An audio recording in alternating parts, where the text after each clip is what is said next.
Good evening, everybody. My name is Brija, and she's Kaurisha. Today, it's our great honor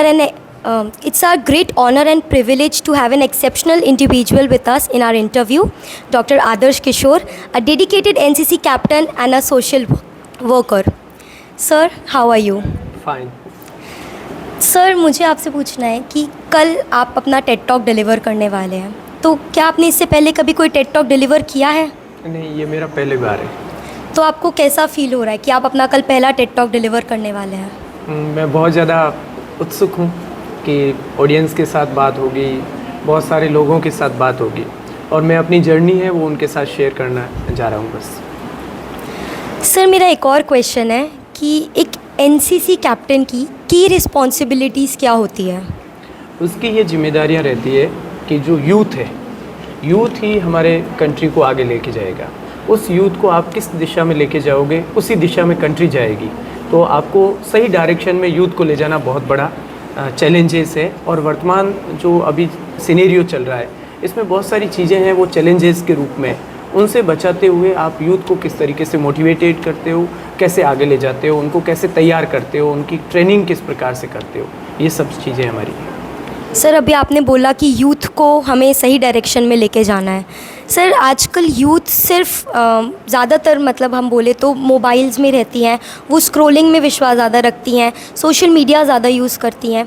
उनको इन चीज़ों की तरफ थोड़ा उनका जो बोल सकते हैं एनरोलमेंट है वो कम हो चुका है। तो आपका इसके ऊपर क्या विचार है? यूथ के साथ आप कैसे प्रयोग करते हैं और उनको माहौल कैसा देते हैं, तो वो चेंज भी हो जाता है। तो हमारे पास जो यूथ आता है तो उसको सबसे पहले तो हम उनको मोटिवेट करके ट्रेन करते हैं, फिर उनके ग्रुप्स बनाते हैं अलग अलग। तो ग्रुप्स में कुछ ऐसे लोग होते हैं जो बहुत अच्छे होते हैं, तो वो अच्छे वाले उनके साथ अलग अलग प्रयोग करते हैं, तो कुछ और चेंजेस आता है। फिर हम बड़ी पेयर तैयार करते हैं, एक जो जूनियर स्टूडेंट है वो और एक सीनियर, तो सबके साथ उनके आपस में कंपटीशन करवाते हैं कि एक दूसरे को जानो। तो यदि बड़ी पेयर बहुत अच्छा मिल गया तो उसके रिजल्ट्स बहुत अच्छे आते हैं। फिर गर्ल्स बॉयज़ इंटरपर्सनल रिलेशनशिप्स, ये सारी चीज़ें हम उनके प्रयोग के द्वारा करते हैं। और एक्टिविटीज़ इस तरीके से करते हैं कि वो ग्रुप एक्टिविटी होएगी। तो ग्रुप एक्टिविटी होने से क्या होता है कि बाकी सारी चीज़ों पे तो इतना ध्यान जाता नहीं है और एक दूसरे को जानते हैं, एक दूसरे से सीखते हैं। तो जो मोबाइल का स्क्रॉलिंग वाला दौर है वो उनके धीरे धीरे कम होता जाता है और फिर उन्हें लगता है कि जहाँ ज़रूरत है उतना ही यूज़ करते हैं। सर, आप खुद एनसीसी में रहे हुए हैं और आपने लड़कियों को भी एनसीसी में शामिल करने की शुरुआत की है, तो इसके आपके इस फैसले के द्वारा जो समाज था वो क्या कह रहा था, उनकी क्या प्रतिक्रिया थी? मैं जब एनसीसी में आया तो यहाँ पर मैंने देखा कि सिर्फ बॉयज़ आ रहे हैं, गर्ल्स बिल्कुल नहीं ज्वाइन कर रही है। तो मैंने 2012-13 में पहली बार सोचा कि गर्ल्स को ज्वाइन करवाते हैं। तो पहली बार मुझे क्लासेस में जाके मोटिवेट करना पड़ा कॉलेज गर्ल्स को, क्योंकि पूरा जिस कॉलेज में मैं था उस कॉलेज में आर्ट्स फैकल्टी में सिर्फ एक गर्ल्स थी उस समय।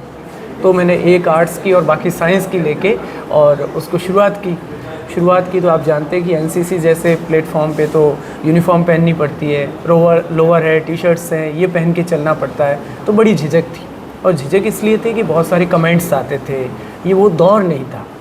तो धीरे धीरे शुरुआत की, उनको मोटिवेट किया गर्ल्स को। बहुत सारी गर्ल्स ऐसी थी जो सूट पहन के आती और गर्ल्स कॉमन रूम में जाके और लोअर टी शर्ट चेंज करती। लेकिन धीरे धीरे उन्होंने प्रोग्रेस की और आज ये स्थिति हो चुकी है कि बहुत सारी गर्ल्स उन्हीं में से पुलिस में और आर्मी में जा चुकी है। दूसरा ये हुआ कि बहुत सारी जगह गर्ल्स एनसीसी से जुड़ना चाहती है। 5 के साथ हमने शुरुआत की थी 2012-13 में, आज 23 हो चुका है और अब 600 से ज़्यादा गर्ल्स जुड़ चुकी है इसमें। तो ये एक चेंजेस है और अब समाज इसको बहुत ज़्यादा अप्रिशिएट कर रहा है। हर पेरेंट्स चाहते हैं कि इस तरीके के ऑर्गेनाइजेशन में उनकी बेटी होनी चाहिए।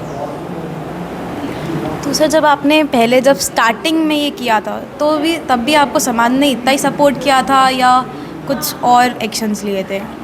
एक्चुअली में जिन गर्ल्स को हमने शामिल किया था ना, उनसे हमको मोटिवेशन मिला। जिन 5 गर्ल्स को हमने शामिल किया वो बहुत उत्साही थी, जिज्ञासु थी, हर चीज़ को बहुत अच्छे से करती थी और कभी कभी हमें लगता था कि बॉयज़ से भी बेहतर कोई टास्क को कंप्लीट करता है तो वो गर्ल्स है। तो हमें लगा कि यही गर्ल्स रिज़ल्ट देगी तो ही समाज हमें स्वीकारेगा। तो हमने शुरू में तो सुना ही नहीं कि समाज कहता क्या है, क्योंकि हमें करना था।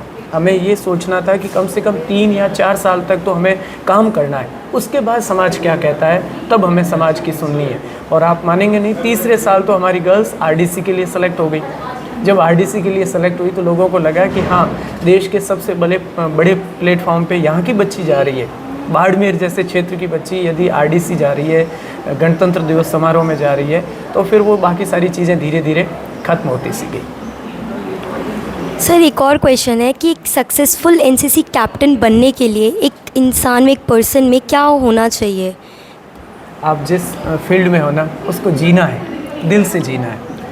मैंने जब से इसमें ज्वाइन किया, मुझे लगता है कि मेरी ज़िंदगी यही है और मुझे इसके लिए ही सब कुछ करना है। तो मैं चाहे सुबह लूँ, शाम लूँ, हर समय मैं उसी के बारे में सोचता हूँ और हर एक स्टूडेंट्स की क्वालिटी और उसकी जो कमियाँ हैं उसके बारे में सोचता हूँ कि उनके साथ कैसे काम करना है। तो धीरे धीरे ये करते करते मुझे रिज़ल्ट्स बहुत अच्छे लगे। कभी कभी मुझे ये भी लगा कि इन जो गांव के यूथ है उनके साथ क्या काम करूं, क्योंकि बहुत सारे सपने थे उनकी आंखों में, लेकिन वो पूरे कहाँ से करें। तो मैंने डिसाइड किया उस समय कि गांव वालों के पास पैसे तो होते नहीं है बच्चों के पास कोचिंग कर सके या फिज़िकल की कोचिंग कर सके। तो मैं 2015 में मैंने शुरू किया, खुद 4 बजे मॉर्निंग 4 बजे ग्राउंड में जाते और गाँव के बच्चों को फ़िज़िकल के लिए तैयार किए। धीरे धीरे उसके साथ एनसीसी के साथ दूसरे कॉलेज के बच्चे, फिर धीरे धीरे नॉन कॉलेजिएट स्टूडेंट्स आने लगे और हमने एक सिलसिला शुरू किया 2015 में। आज हमारे 600 से ज़्यादा बच्चे आर्मी में सेलेक्ट हो चुके हैं। मैं जिस भी गांव में जाता हूँ 1-2 बच्चे तो मेरे मिल ही जाते हैं जो कि आर्मी में सोल्जर है। तो ये सारी चीज़ें हमें मोटिवेट करती हैं। तो सर मैं ये जानने के लिए बहुत क्रियोस हूँ कि जो एक सोशल वर्कर होता है उसे क्या क्या चैलेंजेस फेस करने पड़ते हैं? मैंने अपने आप को सोशल वर्कर के रूप में तो कभी माना नहीं। मैंने ये माना कि मैं जिस जगह हूँ उसमें मैं और क्या चीज़ें कर सकता हूँ, मैं उनके साथ को रिलेट करके करता हूँ। जैसे मैं लिटरेचर पढ़ाता हूँ तो मैं ये सोचता हूँ कि लिटरेचर पढ़ने के लिए स्टूडेंट्स को कैसे मोटिवेट करूँ, लिखने के लिए कैसे मोटिवेट करूँ और लिटरेचर के अकॉर्डिंग उनकी जो सोच है वो कैसे आए। तो उसी के साथ साथ जैसे आपने पूछा कि चैलेंजेस क्या आते हैं, तो चैलेंजेस तो हर जगह पे आते हैं। शुरू में कोई आपको स्वीकार नहीं करता है, बहुत फब्तियाँ कसी जाती है, अब कर लोगे चेंजेस, ऐसे कोई होता है क्या? ऐसे कुछ नहीं होता है। जब आर्मी की शुरुआत की थी तो लोगों ने यही कहा था कि ऐसे कोई सिलेक्शन थोड़ी होते हैं, यहाँ पे कोई यहीं पे रह के कोई सिलेक्शन नहीं होते हैं। अब गर्ल्स को करोगे, गर्ल्स ने कभी यूनिफॉर्म पहनी नहीं और पहन भी लेगी तो क्या सीट ख़राब कर रही है, 5 गर्ल्स लिए बॉयज़ लेते तो कोई रिज़ल्ट मिलता। ऐसे खूब कमेंट आते थे, लेकिन आखिर में ना सफलता जब मिलती है तब तो दुनिया को अच्छा लगता है और आपको सेटिस्फेक्शन मिलता है ना तो खुद को अच्छा लगता है। तो बहुत सेटिस्फाई हूँ कि जो कर रहे हैं उसको और आगे करना है। सर आपकी लाइफ का सबसे डिफ़िकल्ट पॉइंट कौन सा था जहां आपने सोचा कि अब बस, आपको लग रहा था कि बस अब नहीं होगा, अब गिव अप कर दूंगा, बट आपने करा नहीं था? ऐसा बहुत बार आता है कि अब क्या होगा, लेकिन मुझे ये भी पता है कि हम जो दिल से चाह रहे हैं ना वो होगा ही होगा।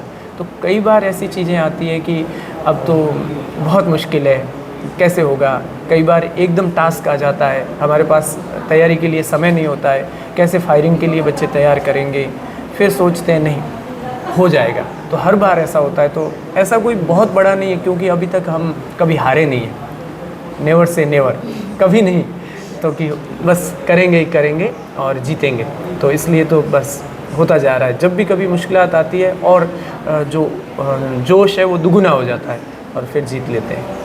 सर एक लास्ट क्वेश्चन, जो बच्चे एनसीसी में अपना करियर देख रहे हैं, एज अ सोशल वर्कर अपना करियर देख रहे हैं, आप उनको क्या एडवाइस करेंगे? मैं उनसे यही कहना चाहता हूँ कि जो भी आप चाहते हो ज़िंदगी में करना, दिल से करिए। कोई भी फील्ड छोटा मोटा नहीं होता, कोई कम या ज़्यादा नहीं होता है। जो चाहते हो जी भर के उसके लिए मेहनत करिए, आगे बढ़िए। मेरे पास 3 कोटेशन, मैं 3 सिद्धांत रखता हूँ कि मेहनत, मर्यादा और मोहब्बत। कोई भी चीज़ है मेहनत के साथ करिए, उसकी मर्यादा में जिए और मोहब्बत के साथ करिए। ये 3 चीज़ें होगी तो आप हमेशा आगे बढ़ेंगे। Thank you so much sir, Thank you so आपसे much. बात करके बहुत अच्छा लगा। मुझे भी बहुत अच्छा लगा। Thank you so much. Thank you so much.